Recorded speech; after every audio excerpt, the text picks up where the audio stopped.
Be me, Sarah, 27.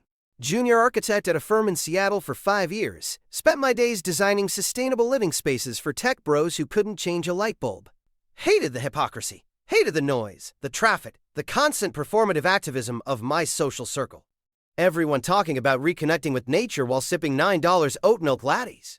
I wanted the real thing. I wanted out.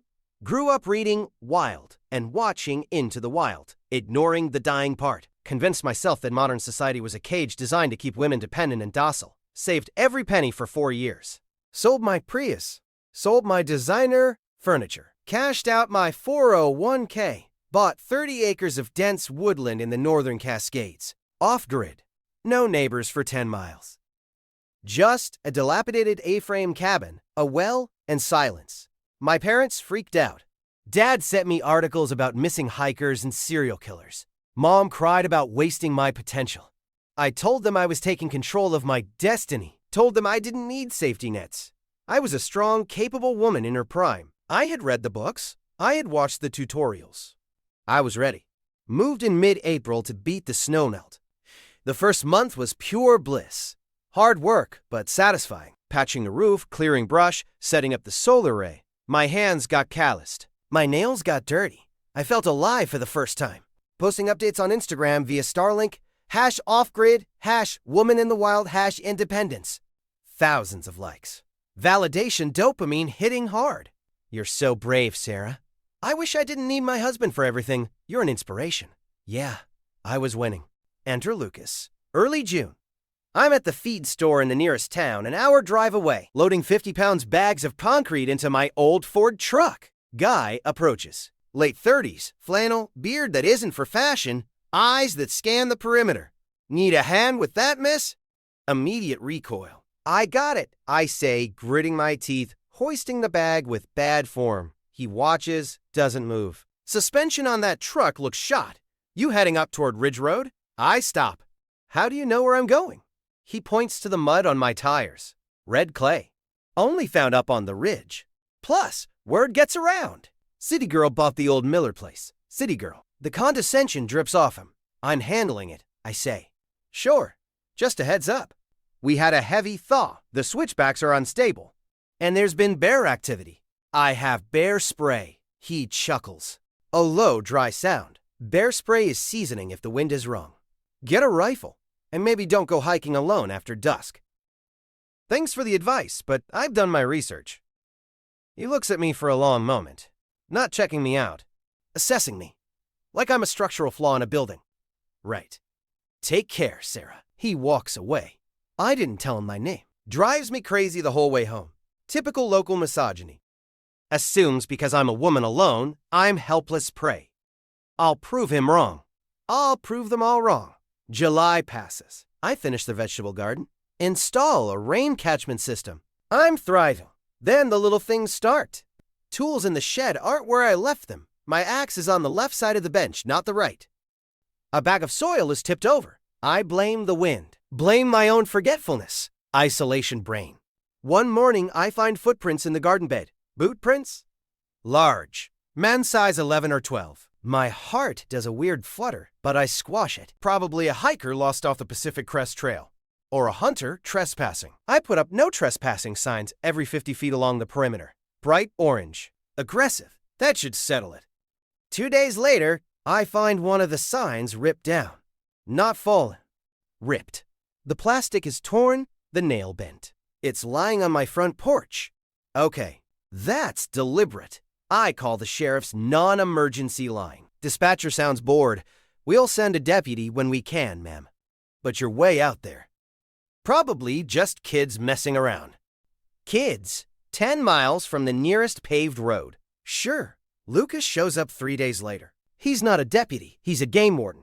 Sheriff told me you had a trespasser. I patrol this area. I'm standing on the porch, arms crossed. I found a sign torn down. It was left on my porch. Lucas walks the perimeter, checks the ground, checks the trees, comes back looking grim.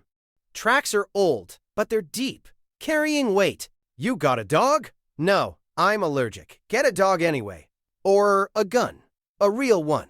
I don't believe in guns. He stares at me. Nature doesn't care what you believe in. There are people who use these woods to disappear. People who don't follow social contracts. You're trying to scare me. I'm trying to keep you alive. You're alone. You're isolated. You're broadcasting your location on Instagram every day. I freeze. How do you know about my Instagram? My niece follows you. Says you're manifesting your truth. I say you're ringing a dinner bell. Get off my property. He tips his hat. Radio me if you change your mind. Channel 9. He leaves a handheld radio on the railing. I watch him drive off. I throw the radio in a drawer. I'm not some damsel in distress. I delete the geotags from my old posts. But I don't stop posting. It's my income now. Brand deals for hiking boots and granola bars. I can't stop. August turns to September. The nights get colder. The silence gets heavier. I start waking up at 3 a.m. Swear I hear footsteps on the gravel. Snap on the floodlights. Nothing but trees and shadows. Paranoia. It's just the house settling. Just animals. One morning, I go to the shed to get the generator fuel. The door is open. I locked it. I know I locked it. Inside, nothing seems missing. Wait, my sharpening stone. Gone. And there's a smell. Stale tobacco and unwashed sweat. Lingering in the air. Someone was in here, standing in the dark, maybe watching the house. I run back inside, lock the deadbolt, grab my kitchen knife, my biggest knife. It looks ridiculous in my shaking hand. I check the Starlink. No signal. Obstruction. I look out the window. The dish is on the roof, nothing blocking it. Unless someone messed with it, I have to go outside to check. I can't go outside. I spend the day inside, curtains drawn, pacing. This is what they want, to make me afraid, to make me run back to the city. I won't let them win. Night falls. Pitch black. No moon. The wind picks up, howling through the Douglas firs, masking any other sound. 11:42 p.m. A thud against the wall. Not a branch. Heavy, like a shoulder checking the siding. Then a scratch. Metal on glass. The kitchen window. I'm on the floor crawling. Phone is useless without Wi-Fi. No cell service here. I remember the radio. The drawer. I scramble to the kitchen, stay low. Open the drawer. It's there. I grab it. Turn it on. Static.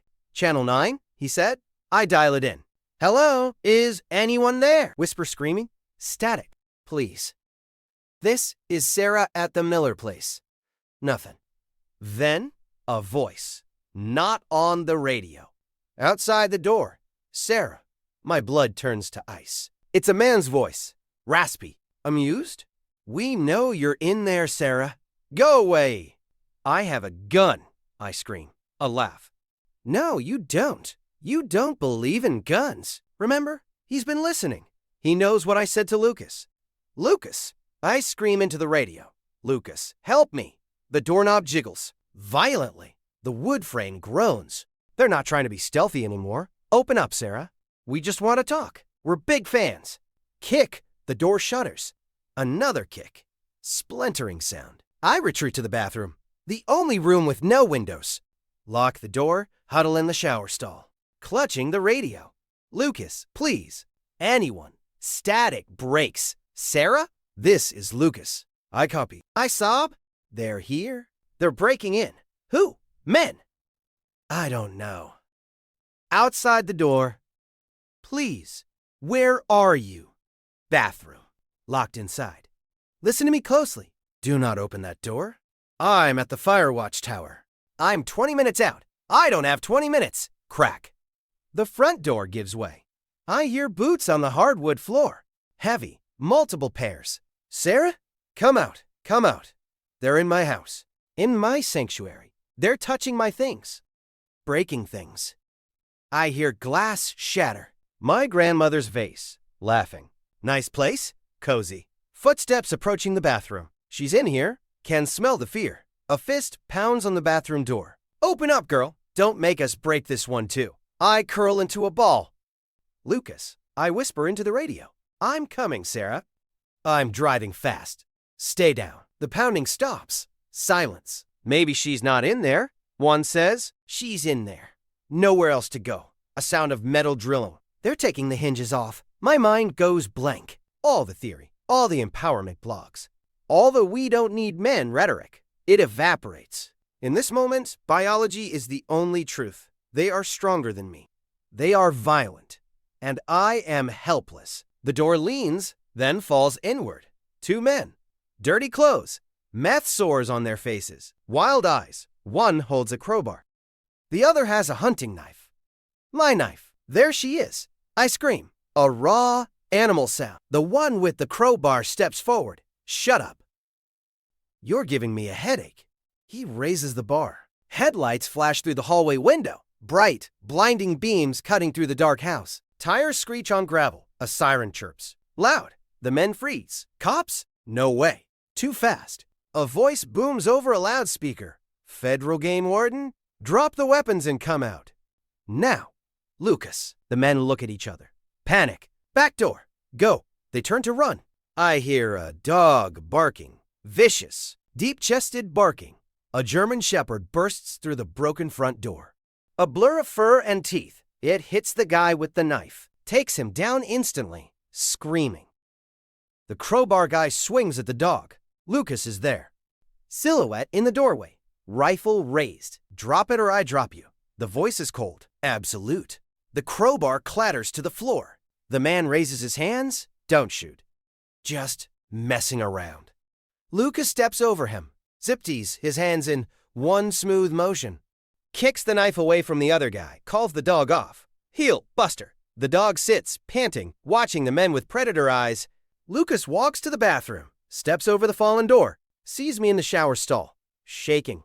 Crying. He doesn't say, I told you so. He doesn't say, you should have listened. He holsters his sidearm. Takes off his heavy jacket. Wraps it around me. You're okay. I got you. They can't hurt you. I grip the jacket. It smells like pine and gun oil and safety. I bury my face in it, and I weep. Sheriff arrives 30 minutes later, takes the men away. Local drifters, wanted for burglaries in 3 counties. Had been camping on the ridge, watching me for weeks. Planning, waiting for the weather to turn. Officer takes my statement. You're lucky, Warden Miller was close. These guys aren't nice. Miller. Lucas Miller. The old Miller place. He grew up here. He sold it. He was watching over his childhood home. And me. Lucas stays while the police finish up, helping me board up the front door, fixing the hinges. Efficient. Quiet. I sit on the couch drinking tea he made. Why? I ask. Why what? Why did you come? I was awful to you. He stops hammering, looks at me. Because that's the job. And because nobody deserves this. Doesn't matter if you're stubborn. He finishes the door. I'll leave Buster here tonight. I'll be in my truck outside. You get some sleep. You're staying until you're safe. I look at this man. This symbol of everything I claim to despise. Traditional masculinity, protective instinct, violence unleashed for good. And I realize how fragile my bubble was. How my independence was just a costume I wore while standing on the shoulders of civilization. A civilization built and maintained by men like him. Thank you, I say. Voice barely a whisper. He nods. Lock the deadbolt behind me, Sarah. He walks out. The dog rests his head on my knee. I don't push him away. 2 weeks later, I put the cabin on the market. Charming off-grid potential. I move back to Seattle. Not to the same life, but to reality. I delete the Instagram account. Can't look at the comments anymore. Where did you go? Why did you give up? You let the patriarchy win. They don't know. They don't know the sound of a door frame splintering at midnight. They don't know the feeling of a weaponless hand trembling in the dark. I meet Lucas for coffee before I leave town. Hand him back his radio. Keeping the dog? He asks. I adopted a rescue. Rottweiler mix. Yeah, I am. Good. City's dangerous too. I know. We sit in silence. Uncomfortable, but not hostile. You were right, I say finally. About what? About nature. About the world? It doesn't care about my politics. He stirs his black coffee. World's a heavy thing to carry alone, Sarah. We aren't meant to be solitary creatures, men or women. He pays the bill. Won't let me split it. Walk me to my car. Checks my tires out of habit. Be safe, Sarah. You too, Lucas. I drive away, watching the mountains fade in the rearview mirror. Beautiful, deadly, indifferent. I'm not the hero of my own story anymore. I'm just a survivor. And for the first time in my life, I understand that needing protection isn't a weakness. It's the price of being alive. Be me. Sarah, 28, living in a secure apartment in Capitol Hill. I take self-defense classes on Tuesdays. I go to the range on Thursdays. I date a guy named Mike. He's a welder. Quiet, strong, opens doors for me. My old friends make fun of him. Call him basic. Call him a caveman. I just smile. They can have their theories. They can have their hashtags. When the door breaks down at 3 a.m., when the lights go out, when the wolf is at the door. I know who I want standing next to me, and it isn't them.